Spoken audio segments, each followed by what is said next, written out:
Hey everyone, it's Tim again, and I just wanted to cover with you, I read through the Inflation Reduction Act, and I have it pulled up right here. I'm going to show it to you, but there's three main takeaways I want you guys to get out of today.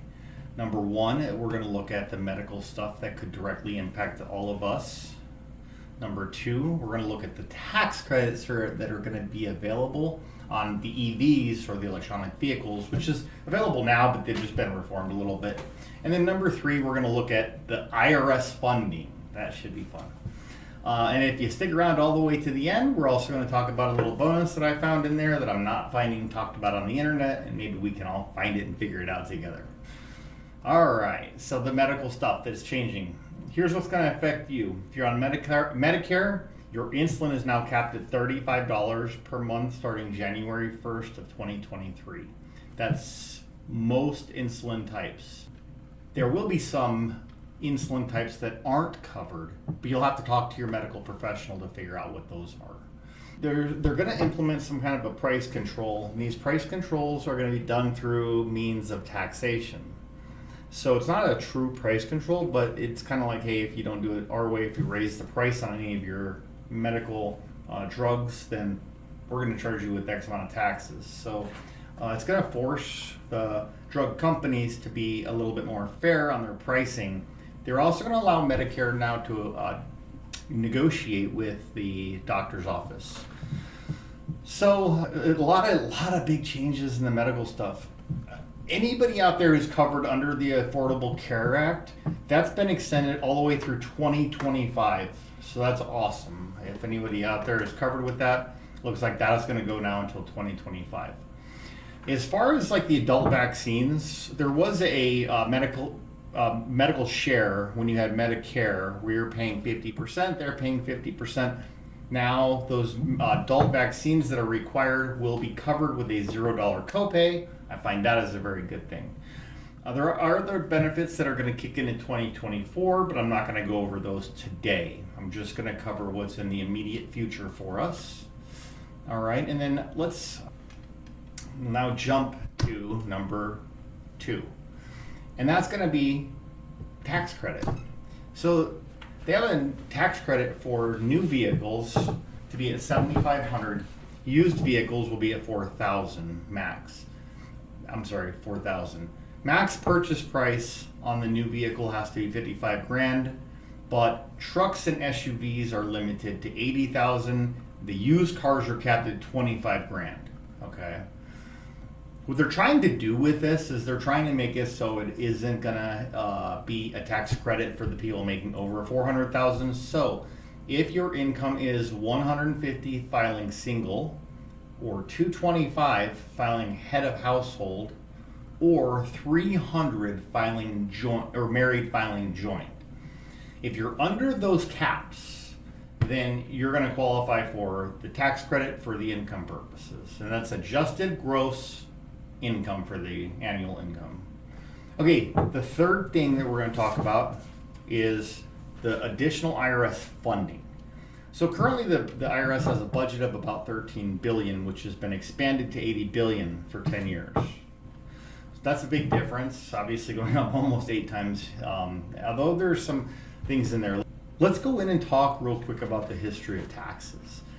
Income taxes didn't even start until 1913, just a little over 100 years ago. And before that, the Supreme Court had actually struck it down. I think in 1913 is when the 16th Amendment was then ratified, allowing the government to tax incomes. However, when they sold this to the American people, they sold this as being we're only going to tax the rich. We're only going to tax the top 1% of income makers. So back then, the way that the taxes worked, the tax brackets worked was if you were making over $500,000 a year, you'd have to pay 7% in income tax, flat. If you were getting paid $20,000 annually per year or more, then you would have to pay 1% flat tax.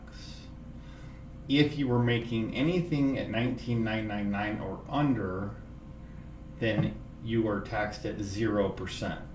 So when they're talking about putting all these IRS agents out there, but they're not going to affect anybody other than people making over 400 grand, I really can't believe. Let's do this. Let's break down the money that they're giving the IRS. I got 3.2 billion for taxable services. We have 4.75 billion to update their business systems to modernization. I guess they're really old or like on a very old network. I think that'd be a great thing. They get 25.3 billion now for operational support and 45.6 billion for enforcement. Total of 87,000 new employees. Now I know a lot of people have been talking about 87,000 new enforcement agents. I don't think that's what they're talking about, because they also talked about that this bill passing would afford them the extra 87,000 employees. That's going to be some, support staff answering the phones, things of that nature, and then also additional things, additional auditors in the field, right? Here's what I find interesting. I just want to pull this up and show you guys something real quick. So you can go to this website, the bls.gov, and they have a little inflation calculator, and I was playing with this to figure out exactly how much was $20,000 a year back in 1913. Well, that has the same buying power as July of 2022. Let's see, that's about $600,000 per year. Okay, so that was the 1% tax bracket. So you can see how that's already changed. And then the $500,000 tax bracket that was going to pay 7% was making $15 million per year. So if they're making, in today's money, respectively, if they're making $15 million per year, I mean, that's a huge difference, right? Okay, so as you see the IRS bringing on all these new agents that are going to hit the floor running and try to, audit some tax returns, do you really think that they're going to go after the people making over 400 grand that have great CPAs, and they're going to put some new auditor in the field to try to audit them? Or are they going to probably take on more of taxing the middle class? Well, let me show you something.